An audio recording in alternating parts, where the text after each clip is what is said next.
Welcome to This Explainer. You know that invisible, heavy cloud of workplace stress that just seems to hover over your desk? Yeah, we've all been there. But what if I told you that stress actually has a specific mechanical structure? It's got a predictable attack pattern, and most importantly, it has vulnerabilities that you can literally target and eliminate. Today, we're taking a deep dive into the science of stress and transforming an academic lecture into a highly practical survival guide for the modern workplace. Let's get right into it. Here is our game plan for today. We'll start with number 1, understanding stress mechanics. Then move into 2, the 3 stages of reaction. After that, it's 3, 4 sources of stress, followed by 4, the hierarchy of management. And we'll wrap up with 5, building resiliency. Section 1, understanding stress mechanics. To actually defeat stress, we first need to completely redefine it. It's time to stop looking at stress purely as an emotion and start looking at it as a literal force of physics. We've all felt the crush of a looming deadline, or the friction of dealing with a difficult manager.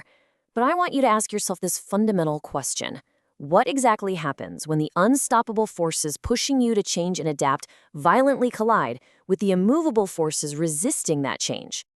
Well, this brilliant concept, Lewin's 1951 force field analysis, perfectly illustrates that tension. It shows us that stress isn't just some abstract floating anxiety. It's actually the mechanical product of a literal force field. On one side, you have these driving forces, motivating change. On the other side, restraining forces, blocking it. And that tension right in the middle, that is your current level of functioning. That friction is stress. Now, here's a wild takeaway from the source material. A total absence of stress isn't actually a good thing. Zero stress just leads to extreme boredom and complete inaction. Stress produces positive energy too. So the goal isn't zero stress, the goal is simply maintaining a healthy equilibrium. Moving on to section 2, the 3 stages of reaction. When that force field tension gets too high, our biology kicks in. Now that we know what stress is structurally, how does this enemy actually attack our bodies and minds? The body linearly escalates through 3 distinct steps. First up is the alarm stage. This is brief. Physiologically, your energy is mobilized, your heart rate and blood pressure spike, and you are hyper alert. If the stressor vanishes quickly, boom, the body self-corrects. But if it sticks around, we enter step 2, the resistance stage. This is where the body starts hoarding excess energy to fight a prolonged battle. And finally, if that battle goes on way too long, we crash headfirst into step 3, exhaustion. What's genuinely fascinating is how we subconsciously fight back during that second stage, the resistance stage. When facing extended stress, people typically deploy one of these 5 defense mechanisms. You might use aggression and just attack the stressor directly, or maybe regression, which is basically reverting to behaviors that worked in the past, kind of like throwing an adult temper tantrum at work.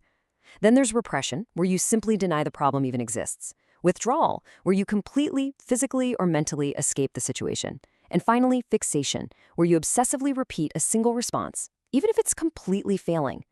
Honestly, just recognizing these patterns in yourself or your coworkers is the first major step to taking back control. So the absolutely crucial point here is that we must intervene before reaching that final stage. Exhaustion happens when you simply cannot defend against the stress anymore. It completely outlasts your available energy. And the source material is super clear on this. We are not just talking about feeling a little tired. Reaching true exhaustion produces real, pathological medical consequences. We absolutely have to break the cycle before hitting this wall. Which brings us to section 3, 4 sources of stress. Because to intervene, we need to know exactly where the attack is coming from. You can't fight an invisible enemy, right? The source material breaks workplace stress down into 4 primary categories. First, time stressors. Literally just having way too much to do in too little time, making you feel a total lack of control. Second, encounter stressors. These are your interpersonal clashes, like role conflicts or arguing with colleagues over issues. Third, situational stressors. Things like a terrible work environment or rapid, disruptive changes. And fourth, anticipatory stressors. That looming, heavy fear of unpleasant things that haven't even happened yet. Let's put 2 of these side by side to really highlight the difference. Look at the concrete reality of a time stressor versus the heavy mental burden of an anticipatory stressor.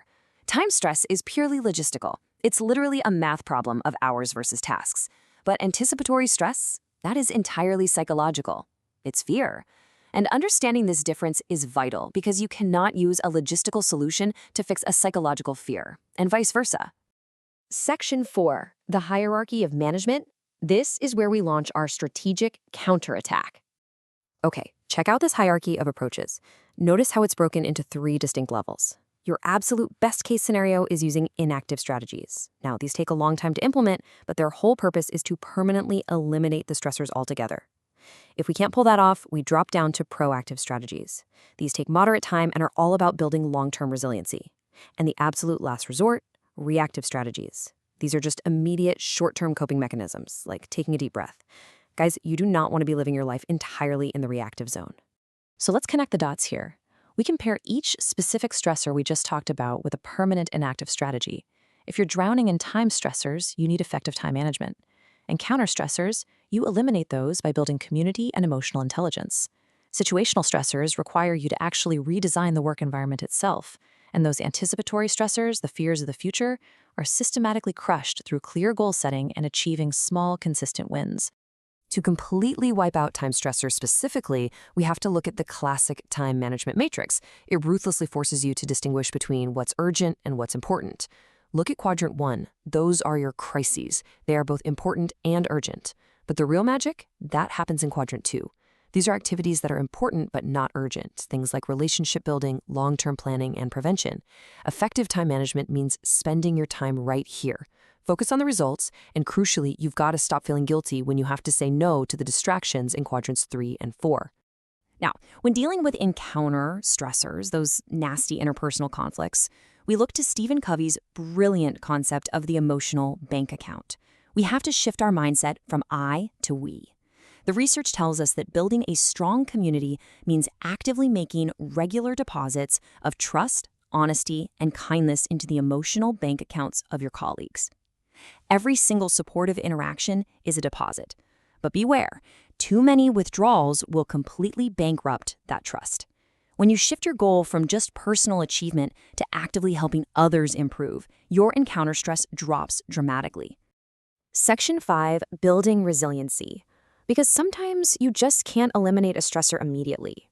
When inactive strategies aren't an option, we move to the proactive tier and build our personal armor. And holistic resiliency isn't just about, thinking happy thoughts. It's about balancing 3 concrete pillars. First, physiological resiliency. This means getting your diet right and maintaining cardiovascular fitness. Second, psychological resiliency, using a small win strategy where you actively celebrate tiny successes to keep your momentum going. And third, social resiliency, building open, trusting relationships and finding mentors. People who are genuinely embedded in supportive teamwork are just fundamentally better equipped to handle stress. And the ultimate long-term psychological goal of all this? Developing what researchers call a hardy personality. This is incredible. Hardy individuals don't just endure stress. They actively interpret stressful situations with optimism. They respond constructively. And most importantly, a hardy person actually welcomes change as a challenge. They believe that constant change is just the normal, preferred mode of life. They don't see a shifting environment as a threat. They see it as an opportunity. As we wrap up this explainer, I want to leave you with a critical choice about your own workplace survival and well-being. We've just walked through the mechanics, the hidden sources, and the exact hierarchy of strategies you need to defeat stress. You know how to enact permanent changes and how to proactively build your physical, mental, and social armor. The one thing you absolutely cannot afford to do is remain reactive until you hit that dangerous stage of exhaustion. The tools are literally right in front of you, so how will you apply them today?